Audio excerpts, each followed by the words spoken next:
Number one channel के number one show साजिश में आपका स्वागत है। मैं हूं आपके साथ सपना शुक्ला।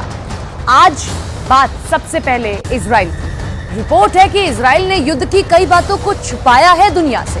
दावा किया जा रहा है कि हमास से लड़ते हुए इजराइल के इतने ज्यादा सैनिक मर गए हैं कि सही आंकड़े तक नहीं जारी किए जा रहे हैं। रिपोर्ट तो ऐसी भी है कि इजराइल ने जितने सैनिकों के मरने की बात मानी है उससे 10 गुना ज्यादा फौजियों की मौत वहां हुई है।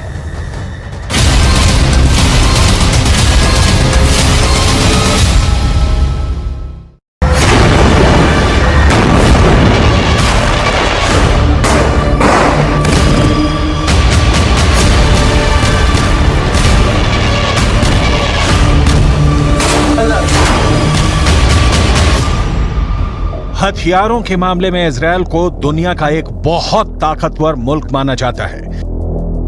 इजरायल का एरो एयर डिफेंस इतना ताकतवर है कि इजरायल दावा करता है कि अगर 2000 किलोमीटर दूर से भी कोई मिसाइल इजरायल की तरफ लॉन्च होती है तो मिसाइल लॉन्च होते ही इजरायल का एयर डिफेंस सिस्टम एक्टिव हो जाता है।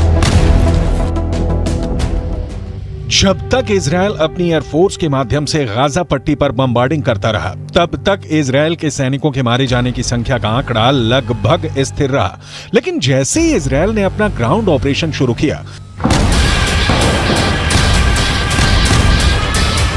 इजरायल के सैनिकों की मौतों की संख्या लगातार बढ़ती गई। लेकिन अब जो समाचार फिलिस्तीन के अखबार छाप रहे हैं उससे ऐसा लग रहा है कि इजरायल की सेना और इजरायल की सरकार इजरायल के सैनिकों की मौत के आंकड़ों को छुपा रही है।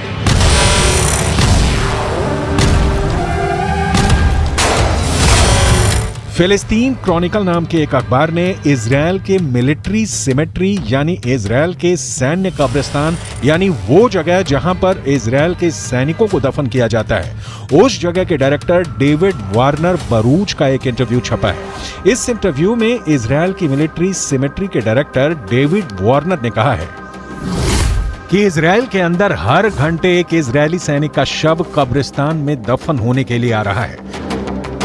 इस इंटरव्यू को फिलिस्तीन के अरब देशों के अखबारों ने हाथों हाथ लिया और यह दावा किया कि इजरायल के सैनिकों की मौत का आंकड़ा आधिकारिक आंकड़े से कहीं ज्यादा है। जेरूसलम के पश्चिमी इलाके में माउंट हर्जल कब्रिस्तान है और यहां पर इजरायल की सेना में काम करने वाले सैनिकों को दफनाया जाता है। मिडल ईस्ट मॉनिटर नाम की एक और न्यूज वेबसाइट में इस कब्रिस्तान के डायरेक्टर डेविड ओरेन का बयान छपा है। पिछले 48 घंटे में 50 इजरायली सैनिकों को दफनाया गया है। ये चौंका देने वाली बात है क्योंकि इजरायल ने दावा किया है कि 7 अक्टूबर से अब तक इजरायल के करीब 400 सैनिक मारे गए हैं। इनमें से करीब 80 सैनिक गाजा के ग्राउंड ऑपरेशन में मारे गए हैं। करीब 10 सैनिक लेबनान के बॉर्डर पर हिजबुल्लाह से लड़ते हुए मारे गए हैं और 300 से ज्यादा सैनिक 7 अक्टूबर और उसके बाद एक हफ्ते तक इजरायल के अंदर हमास के आतंकवादियों से सीधे लड़ते हुए मारे गए हैं। लेकिन फिलिस्तीन के अखबारों का दावा है कि ग्राउंड ऑपरेशन में इजरायल के सैनिकों के मारे जाने की संख्या आधिकारिक आंकड़ों से कहीं ज्यादा है।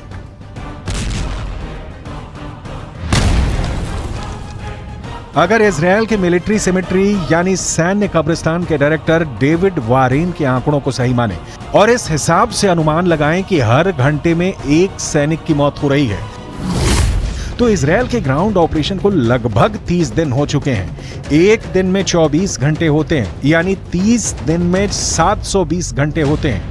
अगर इजरायल के सैन्य कब्रिस्तान के डायरेक्टर के मुताबिक हर घंटे में एक सैनिक की मौत हो रही है तो इसका मतलब यह है कि अब तक ग्राउंड ऑपरेशन से 30 दिनों में 720 सैनिकों की मौत हो चुकी है। यह सिर्फ एक अनुमान है, इसकी पुष्टि नहीं की जा सकती है। इतना ही नहीं, हिजबुल्लाह ये दावा करता है कि लेबनान के बॉर्डर पर जो जंग चल रही है उसमें हिजबुल्लाह के 80 लड़ाके मारे गए हैं, जबकि इजरायल के करीब 10 सैनिक मारे गए हैं। जबकि हिजबुल्लाह को सपोर्ट करने वाले देश ईरान के सर्वोच्च नेता खामनेई भी ये बयान जारी कर चुके हैं। इजरायल के ज्यादा सैनिक मारे गए हैं लेकिन इजरायल आंकड़ों को छुपा रहा है। अब ऐसे में सवाल ये उठता है कि क्या वाकई में इजरायल की सेना अपने मारे गए सैनिकों के आंकड़ों को छुपा रही है? इजरायल की सेना प्रोपेगेंडा वॉर में हमेशा सबसे आगे रहती है और आज भी इजरायल और हमास के युद्ध में अगर देखा जाए तो हमास के पक्ष में बात करने वाले गाजा पट्टी के फिलिस्तीनी पत्रकारों की हालत बहुत ज्यादा खराब है। गाजा पट्टी के अंदर लगातार हुई बमबारी में अब तक करीब 45 पत्रकार मारे जा चुके हैं जो फिलिस्तीन के मुद्दे को कवर कर रहे थे। अब ऐसी स्थिति में गाजा के संचार तंत्र पर इजरायल का 75% कब्जा है और इजरायल जो चाहता है वही सूचना गाजा से बाहर निकलती है, क्योंकि गाजा के अंदर इजरायल की सेना अपनी पकड़ को मजबूत कर रही है।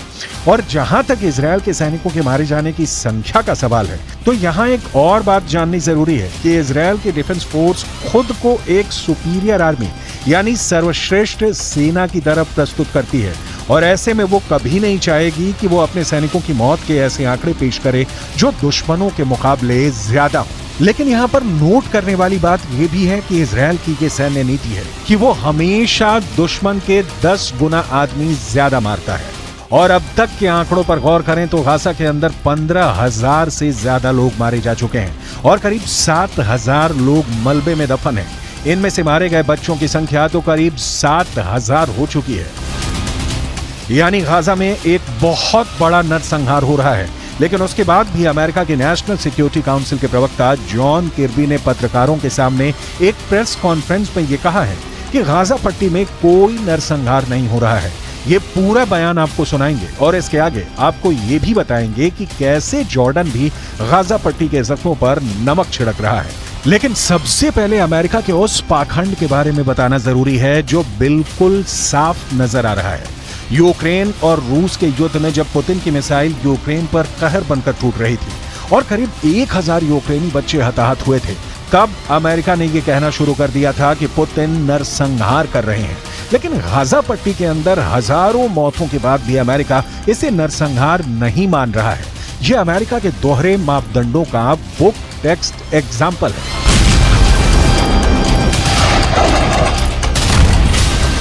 Hamas wants, make no mistake about it, is genocide. They want to wipe Israel off the map. They've said so publicly, more than one occasion. In fact, just recently. And they've said that they're not going to stop. What happened on the 7th of October is going to happen again and again and again. And what happened on the 7th of October? Murder, slaughter of innocent people in their homes or at a music festival. That's genocidal intention.